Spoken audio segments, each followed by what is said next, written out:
Hi అండి, welcome back to my channel SS love journey.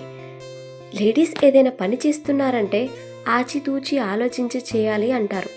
అదే gents పని చేయాలంటే ఆలోచించిన అవసరం లేదు అంటారు. ఏదైనా పని స్టార్ట్ చేస్తే దాన్ని ఎంకరేజ్ చేయడం మానేసి డిస్కరేజ్ చేస్తారు. ఏంటక్క ఇదేంటి ఇప్పుడు చెప్తున్నారేంటి అంటారా? నేను ఛానల్ చేయబట్టి 1 year అవుతుంది. నన్ను ఎంకరేజ్ చేసే వాళ్ళకంటే డిస్కరేజ్ చేసే వాళ్ళే ఎక్కువ తయారయ్యారు.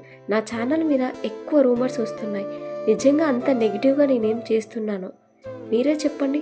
ఒక విమెన్ ఏది చేయాలన్నా కూడా చాలా ఎక్కువ కాంప్లికేషన్స్ వస్తాయి. ఇంట్లో తిని కూర్చొని ఉండక ఎందుకు వీళ్ళకి ఇది అవసరమా అనేవాళ్ళు ఎంతోమంది.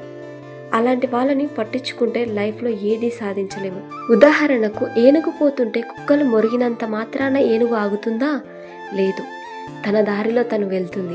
అలాగే గొప్పవారు మంచి పనులు చేస్తుంటే నీచులు మన వెనక నుండి ఎన్నో విమర్శలు చేసినా వాటిని పట్టించుకోకుండా తమ పని తాము చేసుకోవాలి. ఎవరిని తక్కువ అంచనా వేయకూడదు. చేతకాని వాళ్ళని, పనికిరాని వారిని నిందించకూడదు. సరైన పట్టుదల, కృషి ఉంటే ఎలాంటి క్లిష్ట పరిస్థితుల్లోనైనా విజయం సాధించవచ్చు. నవ్విన నాప చేనే పండుతుంది అని మనం ప్రూవ్ చేయాలి. ఎవరిని పట్టించుకోకుండా మన గమ్యం ముందుకు సాగాలి.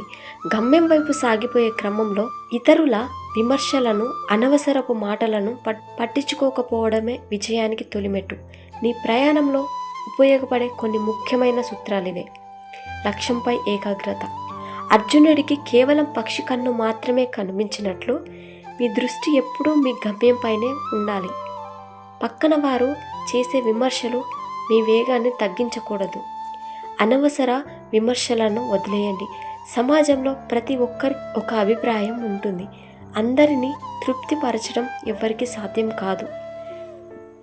మీ పని సరైనదని మీకు అనిపించినప్పుడు ఇతరుల మాటల గురించి ఆలోచించడం వృధా. మిమ్మల్ని మీరు నమ్మండి. మీ సామర్థ్యంపై మీకు నమ్మకం ఉన్నప్పుడు ఇతరుల ప్రోత్సాహం లేకపోయినా మీరు అనుకున్నది సాధించగలరు. మౌనమే సమాధానం. విమర్శించే వారికి మాటలతో కాకుండా మీ విజయంతో సమాధానం చెప్పండి. మీరు సాధించే ఫలితమే అందరికీ నోళ్ళు మూయిస్తుంది. గమ్యం చేరుకోవడం ఎంత ముఖ్యమో ఆ ప్రయాణంలో వచ్చే ఒడిదుడుకులను తట్టుకొని ఎదగడం కూడా అంతే ముఖ్యం. ఏనుగు వెళ్తుంటే కుక్కలు మొరుగుతుంటాయి, కానీ ఏనుగు వాటిని పట్టించుకోకుండా తన దారిలో తను వెళ్తుంది. మీరు కూడా మీ లక్ష్యం వైపు అలాగే సాగిపోండి. Please subscribe.